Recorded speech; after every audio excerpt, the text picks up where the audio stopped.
اگر میرا علم مجھے انسان سے محبت کرنا نہیں سکھاتا تو ایک جاہل مجھ سے 1000 درجہ بہتر ہے۔ مولانا رومی سے کسی نے پوچھا زہر کیا ہے؟ آپ نے فرمایا ہر وہ چیز جو ہماری ضرورت سے زیادہ ہو زہر ہے، جیسے قوت، اقتدار، دولت، بھوک، لالچ، محبت اور نفرت۔ خاموشی سمندر ہے اور گفتگو نہر کی طرح ہے۔ تجھے سمندر تلاش کر رہا ہے، تو نہر کی تلاش نہ کر۔ جاؤ پہلے خود کو ڈھونڈو تاکہ تو مجھے بھی پا سکو۔ اپنے دل کو اس وقت تک توڑتے رہو جب تک یہ کھل نہ جائے۔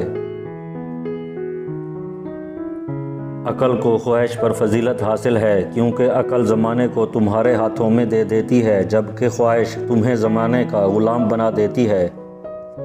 انسان اپنے اندر چھپی ہوئی نفسانی خواہش کی وجہ سے برے لوگوں سے مغلوب ہو جاتا ہے۔ تیری داڑھی تمہارے بعد پیدا ہوئی اور سفید ہو گئی، لیکن تو ابھی تک ویسے کا ویسا کالا ہے۔ قناعت سے کوئی شخص بھوکا نہیں مر جاتا اور حرص سے کوئی بادشاہ نہیں بن جاتا۔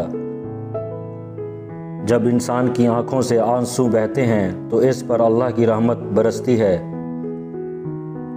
سچائی کے بے شمار راستے ہیں، مگر جو میں نے چنا وہ محبت ہے۔ اگر تم نے عشق نہیں کیا تو خود کو زندہ مت سمجھو، اور روز آخرت اس زندگی کو شمار نہیں کیا جائے گا۔ اپنی آواز کی بجائے اپنے دلائل کو بلند کریں۔ پھول بادل کے گرجنے سے نہیں برسنے سے اگتے ہیں۔ اگر تم عظمت کی بلندیوں کو چھونا چاہتے ہو تو اپنے دل میں انسانیت کے لیے نفرت کی بجائے محبت پیدا کرو۔ جو درد تم محسوس کرتے ہو وہ پیغامات ہیں، انہیں غور سے سنو۔